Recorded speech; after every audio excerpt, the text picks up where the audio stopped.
This is Michael David Cobbone for Cobb Vision, and I'm going to just rapidly respond to some stuff that a friend of mine wrote me yesterday. Um, I stuck my big toe into a shark pool, getting involved at another friend's request in this big controversy over Confederate something day in Virginia or something.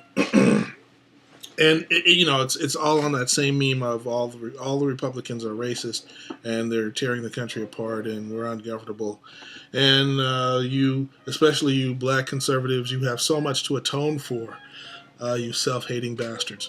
Anyway, let me jump into this real quick. I've got my new setup. You can see my bookcase in the background that shows that I'm intellectual. I could care, I'm quoting my friend that I want to respond to. I could care less about the whole Confederate thing, but you have to be blind not to notice the hatred and vitriol at these meetings. Yeah, you're right. Anybody can say what they want, but as a black man, I have more respect for myself than those involved in the oranges. Yet I have to condemn the racist acts at these rallies. Okay, so condemning the racist acts at this rally, this is like when the white person comes into a hip-hop concert and says, if you have to get any respect, you have to condemn Snoop Dogg, and you have to condemn, like we're all responsible for all the lunatics and all the racists. It's silly. It's silly. Let's see here. Use 10 minutes to prove me wrong.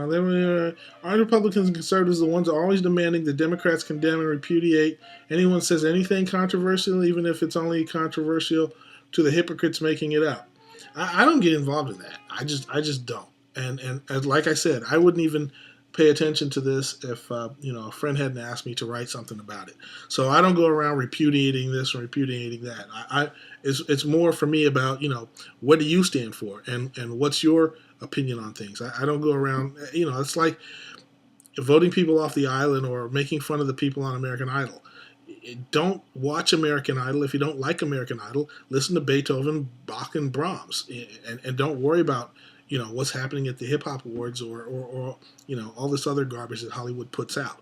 So I don't pay attention to the garbage politics. I don't hang out at Little Green Footballs or Free Republic or where all these nutcases hang out.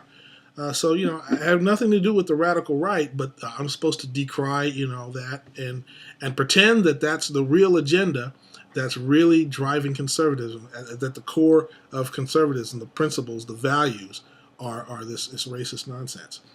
And anyway, let's see here. Can't have it both ways. You're a intelligent man. I expect someone to respect, but you're out on a limb defending the indefensible. Well, defending the indefensible, that depends. If you believe that I'm defending the racism of the Tea Party goers, then you're wrong, because it's racist, it's stupid, it's wrong, it's obvious. But I'm defending free speech, first of all, but I'm also defending the principles of what the Tea Party is about, which is limited government, don't spend my money, I want my country back. If you don't hang around conservatives, you don't understand what that message means. It's like if you go into a club and they're saying something about the music and it's funkadelic, the answer is got into my pants. You already know that because you're culturally aware of what's going on.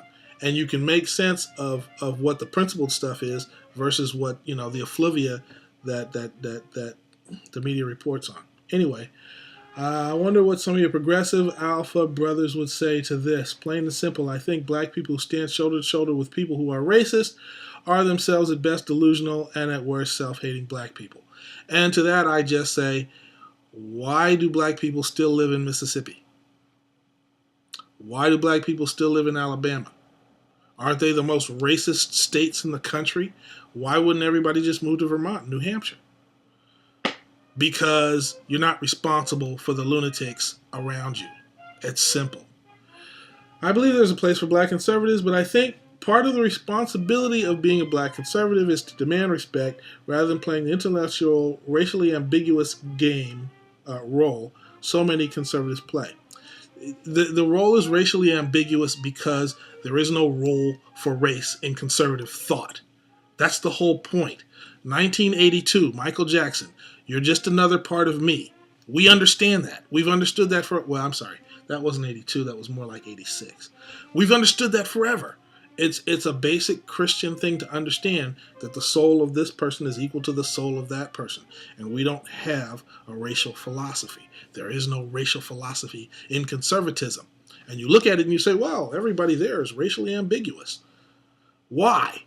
Because it doesn't mean anything. Race is a fiction. We don't believe in it. And we don't try to make meaning out of it. And we don't try to make it to be more than it is. Which is why all of this just goes poop. I don't care. I don't care. You see a black man, and I'm black, and I know what that means. But I know what it means culturally, and I know what it means intellectually to be black. And I know, but to say there's a black Protestant Christian is stupid, because there's no such thing as a black Protestant Christian. There's not a principle that says if you are a black Presbyterian, you say the Lord's Prayer this way. And there is no principle that says if you are a black Republican, then you deal with conservatism this way.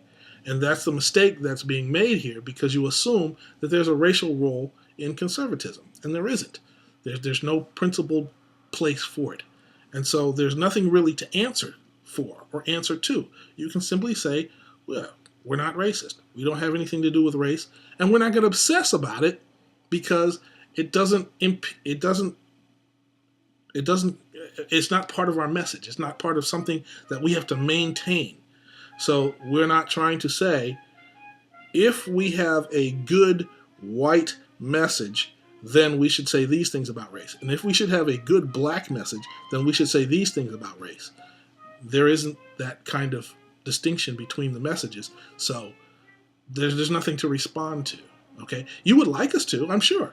I'm sure somebody would like somebody to get up and say, well, we are decided that we're going to change the Republican Party, and we're going to racialize our message, and we're going to have a particular set of things that we're going to say when we're talking to black people, because they're black and we have to talk to an essential thing that they're sensitive to, or that they need to hear, or that their principles, I don't know. It's dumb. It's not going to happen. And if you want it to happen, you're just wasting your time. You're dust in the wind. Okay, how tragic. Let's see. Maligned by fellow black people, disrespected by the party they support, and missing a great opportunity to be part of history. Let's say Obama becomes a great president. One day our great-grandchildren will ask, did we vote for the first black president? I will be proud to say yes, that helped close the circle that started by our ancestors, free and slave, ... How tragic that some of my brothers and sisters missed that opportunity, and more tragic that they continue to wipe the spit off their face from the very people that they so virulently support. Yeah, well, I voted for Obama. I clicked a checkbox. Well, that's a magnificent achievement. It's a magnificent accomplishment.